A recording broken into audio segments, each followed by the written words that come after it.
আসসালামু আলাইকুম। Fusion cuisine রেসিপির পক্ষ থেকে সবাইকে স্বাগতম। আজ তৈরি করছি দই আলু। চলুন দেখে নেই দই আলু তৈরি করতে আমাদের কি কি উপকরণ লাগছে। আলু আমি এখানে বাজারে যে নতুন আলুগুলো উঠেছে ওগুলো নিয়ে নিয়েছি। আপনারা চাইলে বড় আলুগুলোও নিতে পারেন, তাহলে এগুলোকে একটু হাফ করে কেটে নেবেন।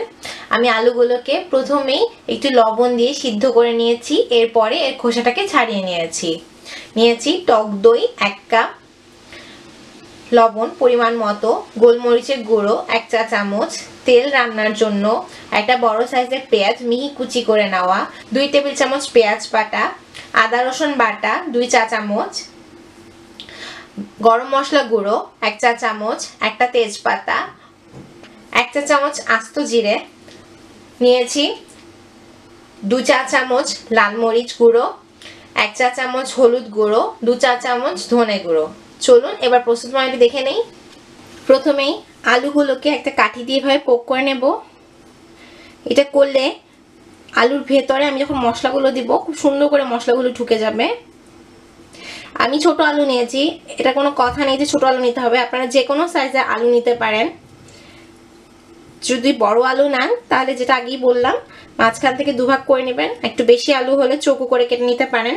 এবার এই আলুগুলোর মধ্যে দিয়ে দেব একটু লবণ,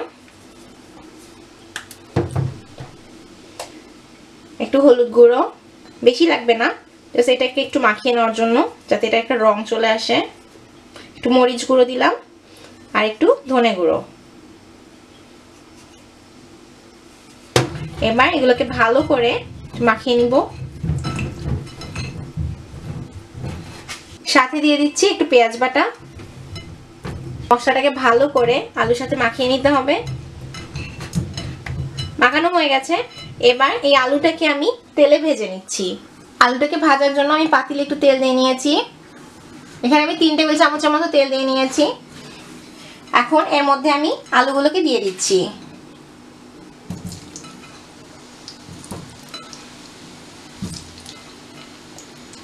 আলুগুলোকে এপিট ওপিট একটু লাল করে ভেজে নেব।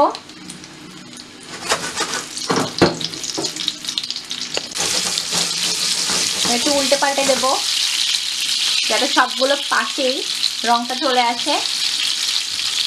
আলুটা যেহেতু অনেক সিদ্ধ, তাই এটা সিদ্ধ করার চিন্তা আমাদের করতে হবে না, যাতে একটু রং নিয়ে আসা। হয়ে গেছে, এখন আমি এগুলোকে সাইডে তুলে রাখছি। এখন এর মধ্যে দিয়ে দিব আমি এই জিরাগুলো আর তেজপাতা।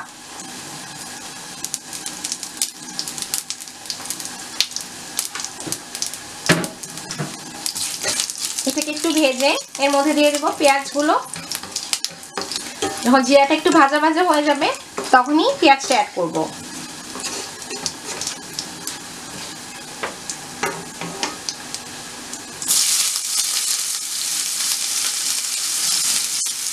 দিয়ে দিলাম পেঁয়াজ কুচিটা। এখন পেঁয়াজ কুচিটা একটু ভেজে জাস্ট 1 মিনিটের মতো এটাকে ভেজে নেব। এখন এর মধ্যে দিয়ে দিচ্ছি আমার পেঁয়াজ রসুন বাটা, দিয়ে দিলাম পেঁয়াজ বাটাটা। এখন আদা রসুন বাটা, এর মধ্যে দিয়ে দিব লবণ।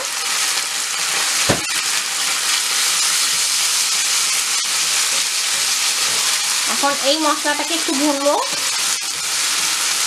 এটা ভোনার পরে আমি সব বাকি যে গুঁড়ো মশলা আছে সেটা অ্যাড করব। আমার চুলার হিট মিডিয়াম থেকে হাইয়ে আছে। যখন এই কাঁচা গন্ধটা চলে যাবে মশলার, তখন আমি এর মধ্যে সব গুঁড়ো মশলা অ্যাড করে দেব। দিয়ে দিচ্ছি গুঁড়ো মশলাটা।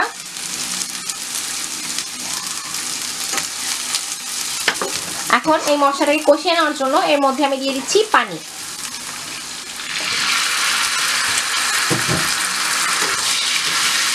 পানি দিয়ে এই মশলাটাকে নেক্সট 3 থেকে 4 মিনিটের মতো আমি কষিয়ে নেব।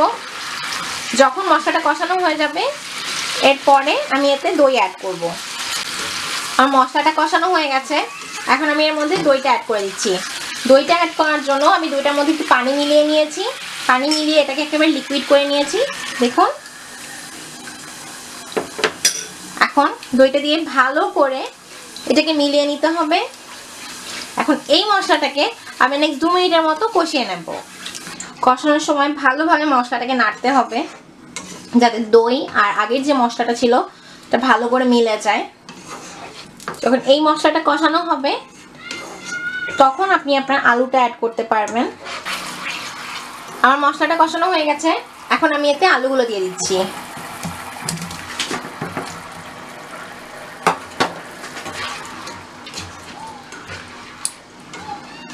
এবার এতে দিয়ে দিব গরম মশলা গুঁড়োটা,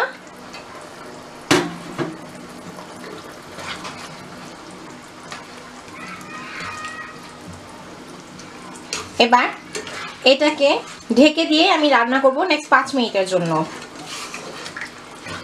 ফিরছি 5 মিনিট পরে। এখন এর মধ্যে দিয়ে দিব কিছু গোলমরিচ গুঁড়ো,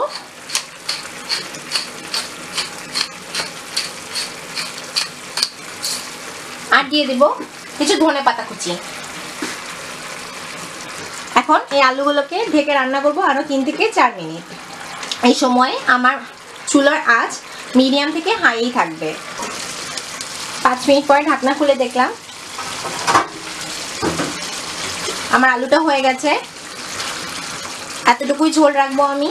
তো এখন আমি এটাকে তুলে নিচ্ছি, তুলে পরিবেশন করছি। তৈরি হয়ে গেল আমার দই আলু। পরিবেশন করুন গরম গরম চাপাতির সাথে কিংবা গরম ভাতের সাথে। যদি আমার রেসিপিটি ভালো লাগে লাইক করবেন, সবার সাথে রেসিপিটি শেয়ার করবেন, আর আমাদের চ্যানেলকে সাবস্ক্রাইব করতে কিন্তু ভুলবেন না। দেখা হবে আবার নতুন কোনো রান্না নিয়ে। ধন্যবাদ।